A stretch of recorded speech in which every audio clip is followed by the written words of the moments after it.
Day 20 na eh. Day Day 20 20 kami nagkita nun eh. Delayed na. Medyo nahuli lang ng bagya, pero hindi pa huli ang lahat para sa ating Game 1. Once again, mga kaibigan, ito na ang laban sa pagitan ng Barcode and Elevate. Malalaman natin kung sino ang aangat at sino ang bababa. We are now moving towards our Game 1. Oo, parang iba muna yung gagawin ng Elevate sa may middle lane ha. Kaya, ano ko lang slime dito yun? May plus kasi. Yeah. Oo. Yun yung mga ano ngayon, as much as possible, gusto mo magamit agad yung resources. Oo. Sumakto pa dito against slime. So probably ganyan, more on aggression talaga yung gagawin. Dito mo, ang daming mga spritings Si kagad. Jump Party. Laban na ng mga spritings yan. And again, yung spriting na yan, yung jump party na yan, pag nilagay mo yan, pag nilabas mo yan, parang yung ano yan, yung skill ni Milady. Yes, Yung oo. passive ni Milady na nanganganak.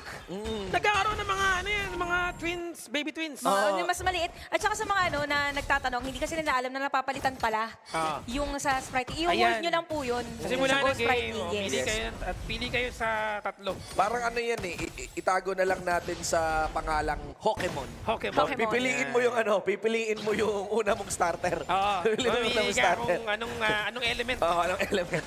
Ang gagamitin. Pokemon na I choose you, Sprite Leagues. Hardest decision of my life. Kasi for some, parang ginagamit nila yung burr para, ay yung Burr.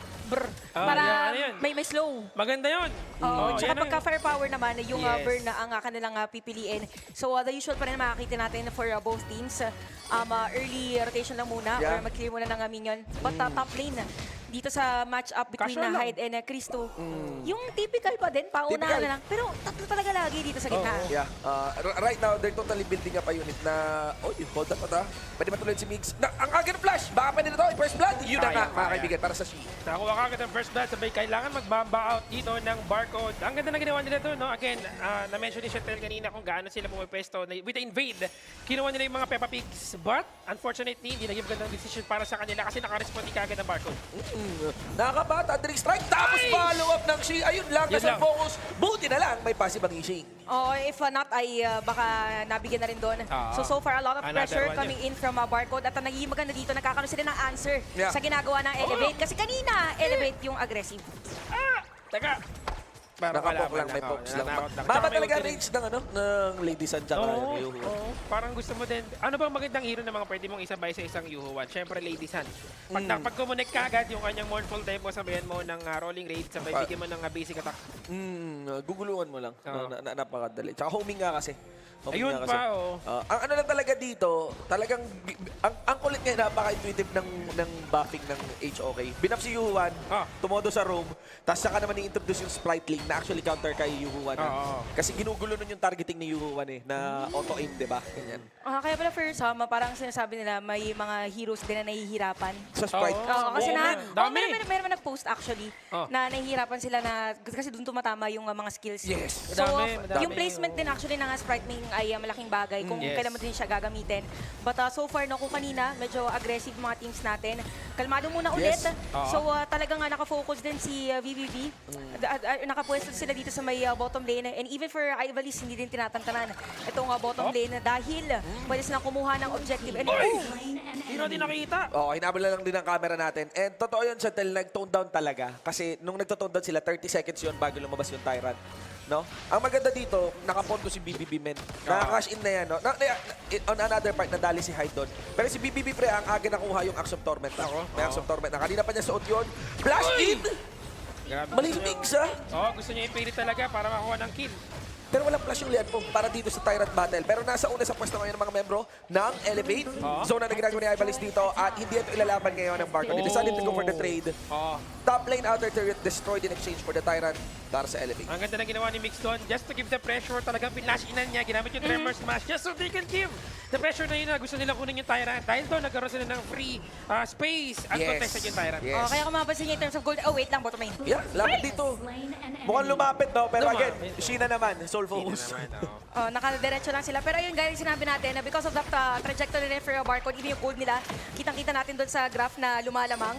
So I gotta say for Elevate dito, somehow, kung sila yung gustong gumawa ng play kanina, nabaliktad, na-psych sila dito ng Barcode. Currently at 2K gold para dito sa ating laban. And we have 4 players currently sitting at 3K gold. Oo, man. Ang laki ng lamang para sa Oo. mid-game. 3K. Nakagulat. Oo. Kasi hindi lang yun. Pag mag-item check tayo, I think we can shoot up some... hold that thought. Hindi, may sundot lang sa may pinakagilid. Hindi sila magko-commit. Wala ring objective.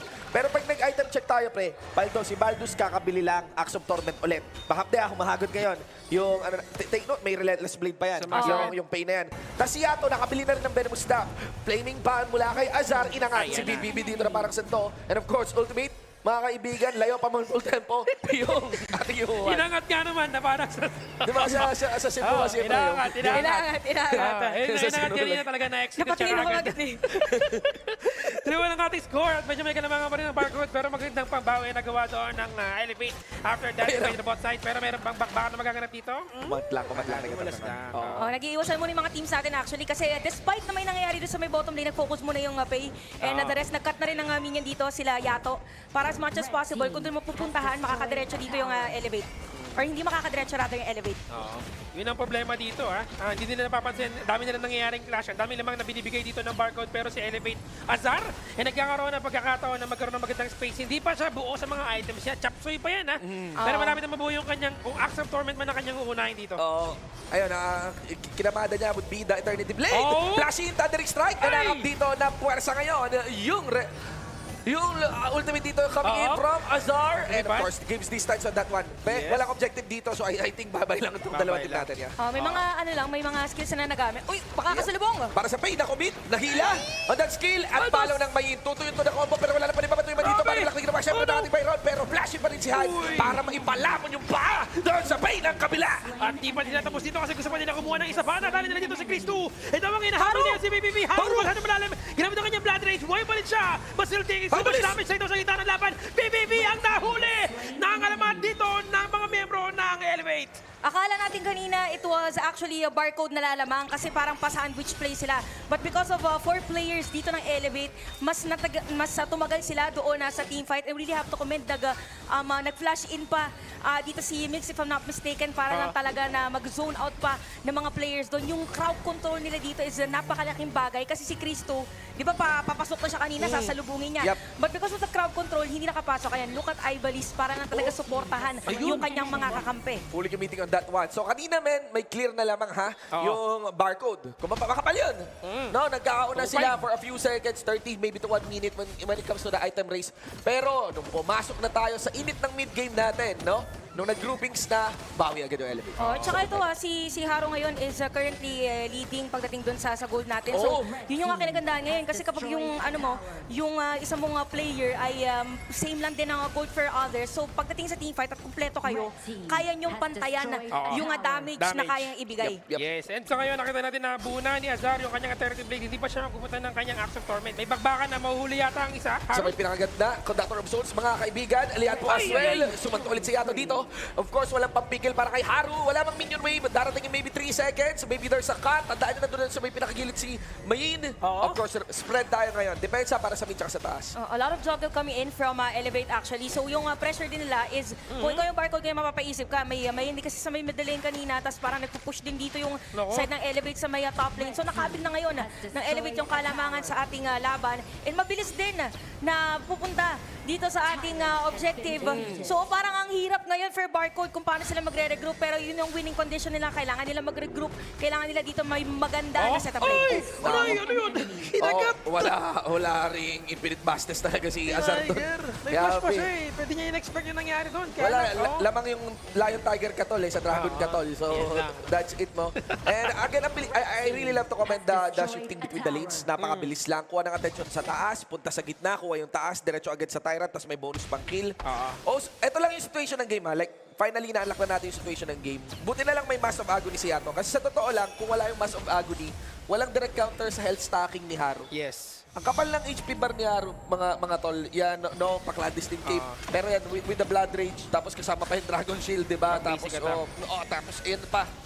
Eye of the Phoenix. Dapat, you would wish na sana merong Doomsday yung Kailangan. marksman. So sa ngayon, ang health shred mechanic lang na meron talaga ngayon dito sa side ng Barcode ay si Yato. Master of Agony. Yeah, with the Mass of Agony. Pero even with that, napakalaking threat pa rin ni Haro. Babanatan ba talaga basta-basta lang ni Lady Sun, si Haro dito? Kasi walang health shred na natural si kailangan. Lady Sun. Nakarely siya sa crits. Oo, pero mukhang magkakaulihan. May World is My Board na naipit dito. Walang nahuli kahit na isa. Tamang poke lang sa kanilang kalaban. Yeah, ultimate damage medalyan po, pero ginamit niya yung flash palayo.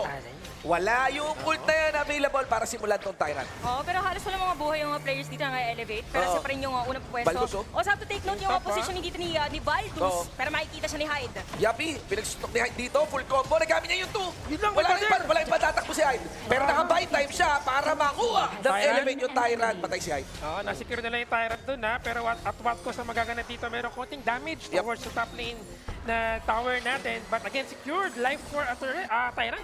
For elevate dito, kailangan nilang i-maximize yung kanilang nakuha na objective. So maganda dito na nagro-rotate pa rin sila Yeah. para nangaagaw ng resources kasi regardless of a kill against them, at least yung ceiling dito na gold for Barcode Esports, hindi sa kanila Yes. makakahabol. And kitang-kita natin yon for Haru. He's still at the top pagdating doon sa total damage sa ating laban. At dito na magmamatter kung paano magpuposisyon yung mga players ng elevate. Kasi kung mapapansin nyo, for Barcode ngayon, talagang dikit-dikit sila. Yup. Pero kapag meron ka kasi biglaan makakasalubong na hindi mo alam kung nasaan, yun yung panggulat factor ngayon Yeah. ng elevate. Yeah, an example would be Hyde, no? Yung main na nauuna may gulong sa mga brushes. Ang tawag doon is actually pre-positioning, meaning nauuna sa pwesto.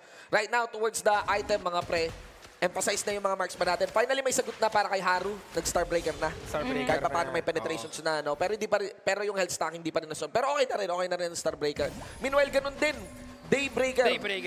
Daybreaker para kay Starbreaker pala kay Baliktad Azar. yata. Oo. Daybreaker tapos... Daybreaker kay BBB. Si Azar naman naka-Starbreaker. Ang pana at ang hindi ko alam yung isa eh. Kung Araw. anong klaseng weapon yan eh. Weapon eh, mga weapon. Pagsira ng araw, Sira Daybreaker. ng Daybreaker. Daybreaker. Pero ayun yung natin, yung Starbreaker guys is penetration sa mga hindi masyadong familiar. So Ano lang yan, 40% difference din yun. between attack speed tsaka ng non-attack speed damage. Oo. Ganun, oo. Tapos, walang Kasi attack may speed. penet din yung isa eh. Yeah, Yes. pareha sila na open, no? Yung isa attack speed, yung isa cooldown reduction, may CDR yung ano yung Op. stun. Pero ito, binabantayan kasi yung Overlord. Unang bundol ulit ni Mix dito. Ang tanong natin lagi mo i-check pre yung Lian po. Pag lalapit yan, may flash ba? Kasi doon eh, either flash paharap or flash palayo. Pero surely, ang elevate, ang formula nila, mauna si Mix. Hands down. Meron siyang range dito na pwede niyang gamitin kung sakali man na magkaroon Si ng Baldus, team fight. Pero tamang agaw lang, nakalilang blue buff, makukuha nila yan. Yeah, pero si Baldus nakakabang Oo, nakatago lang. I think ganun yung position niya kanina doon sa Ever sa since. isang objective. Pero nasilip naman siya kanina ng Ni Hyde. elevate. Pero kasi anong nangyari doon, ang hindi dapat ma-replicate ng elevate, di ba nabawasan sila ng isa kanina Oo. na nakapwesto din dito. So as much as possible, pwede sila mag-focus muna on a hero. But so far for Haro dito, ganda na ang ginagawa niya. Talaga nakapronta against Barcode. So Sunny Puersa muna ngayon, yung Barcode. Oh, okay. Ultimate Ganda. na ginawa ng isip agad. That is gonna be a clash in the mid lane. Ang aga ng lipat ni Azar, ha? Parang ginamit Walang yung... umuuli. Oo nga, parang walang umuuli. Lipat pababa. Ngayon pala ultimate siya dito. Yun lang. Malaki ang tanong doon sa ginawa ni Azar. Tapos pasok naman doon. Din si paring Hyde. May takbo na pwede magawa yung mayin natin. Curious ako ba't nag-ult si Azar. Ewan ko kung may pumansin sa kanya kanina ang aga ng ult. Parang wala. Medyo Parang magulo. napindot yata. Probably a miscommunication, if I might say, para din sa elevate. Kasi even for Hyde, yes, knowing na nag-zone din siya ng player. Pero kasi medyo malalim na. Paano kung biglang napuntahan siya dito ng Barcode?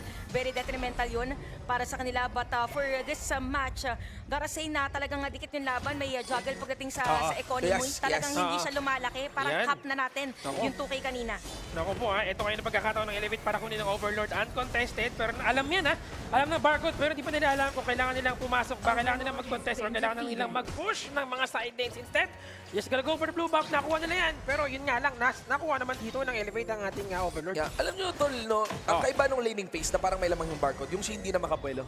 Yan. Kasi kanina yung sinakahuli talaga, may nahihigop pabalik, may nauult. Pero ngayon kasi yung Lian po, babad ng babad sa unahan. Tsaka na rin siya naka-figure charge. Oo. So parang dito yung sa crowd control. May din, bawas sa crowd kanya-kanya control. Yeah, ang pre-charge hindi lang basta pang stun, may anti-crowd control din yan, may reduction din. So, Ayan sa kanya, no? Oo, kung so, sino man ang may suot. medyo na bumabayad itong last pick ng Elevate, itong Lian po Like, naging okay siyang sagot towards the She pick here, which is also the last pick ng Barcode. Push now for the Mama Dragon lane. Dito siya may pinakababa. Hintayin lang sila. Okay. Tingnan natin mangyayari. No? The fight will happen bago dumating itong Mama Dragon. Pero saan? Mukhang they decided to go for an easier one, which is the mid lane side. Macro play ang ginagawa ngayon ng Elevate. Talagang sinisecure lang nila ang kanilang mga tower. After those towers destroyed earlier in the game, ngayon ay parang kinukuha na nila yung kanilang Christmas bonus. Kasi Kaya- alam nila ngayon, lamang sila dito. Well, this is my board yan kay Avalis. Sigurado yan. Kailangan lang nilang Oy! makita. Oy, sa may pinakagilid. Oy! Muntek. Pinapok na. World is my board na nga ang naishoot si BBB pero hindi pa rin yun pwede madive basta-basta ng ating Lian Po. Of course, Kitak Po ang mga membro ngayon dito ng Elevate. Lalo na wala nang minion raid dun sa may pinakababa. No? Nakuha yung attention din. Tignan mo kung gano'n nila kalayo na natulak yung mga dragon. Oo. Hindi na po na sa tower. Nag-headly nila. Na? Naano nila dito. At saka ano, ang masasabi ko lang for Elevate, napakakunat ng mga players Oy! sila. Ay! Ay, nako! Yeah. Wala yata. Wala yata talaga. Slain an enemy. Kahit 2 seconds lang ang crowd control, 1 second, durog ka talaga kung pace check na malinis. Yun lang ang nangyari kay Christy. Very predicted by Elevate. Alam nila na sisilip kasi doon Hala. sa may objective. Okay. Kala ko isa-isa. Wala, oo. Kala ko Mag-audition po- sana eh. Kala ko audition ba kay Baldus. Okay Well- na yan. Hindi pa naman katapusan ng game para sa Barcode. Oo, kahit na paano meron pa silang pagkakataon dito na mga comeback. Pero yun nga, as we're slowly seeing the progression ng Elevate dito, palaki na palaki yung kanilang lamang. Ngayon, meron pa silang Tyrant ulit. And alam natin, lamang sila sa mga team fight because of, again, the Tyrant buff and the Yeah. damage from Azar. Tignan mo, malapit na siya mag-full item dito. Oo Kumbaga, nga, eh. lahat ng klase ng espada, nakuha niya na. Curious nga ako para sa ano. Mercenary na siya ngayon. Curious ako para sa yung next Storm Sword eh. Kasi pagdating sa recipe ng item, wala nang mabubuo ng Storm Sword unless magdo-double Eternity Blade ka eh. Probably. Pwede Parang kasi sobrang itigal mas eh. masakit. Parang inahagod niya lang yung crit para man one hit back. Ayan Tingnan na. natin kung may commit. Nakakalahati yung buhay tulad ni Cristo mula doon sa isang Grabe, flaming palm ni Azar. So siguro gano'n na lang para mas lalong i-end doon sa base ng Barcode itong lamang at tulak na ginagawa ngayon ng Elevate. Tamang world is my board lang para ma-box on sila. Pero Yep. tignan mo naman yung ginagawa nila ng pressure right now against Barcode. Wala sila magawa para makaresponde. Ang ganda na ginagawa ngayon ng Elevate. Namang sila dito. 2 high ground tower Ayun na nga. na ang nakuha nila. Dalawang Eternity Blade kay Azar. Oo, sobrang sakit na niyan. Naka-double Eternity. Oo, yung crit niya ay pipilik na talaga. Uy! Azar! Pumasok! Flashing Azar! Ayan ang sinasabi natin. Doon lang. Baltus. Yan ang si Baldos. Nabaldog. Nabaldog. Mga kaibigan, mula sa Dragon. Lakaw para ginawa ni Mike's dito. Coming in from the highlights and Elevate closing this one in an explosive fashion.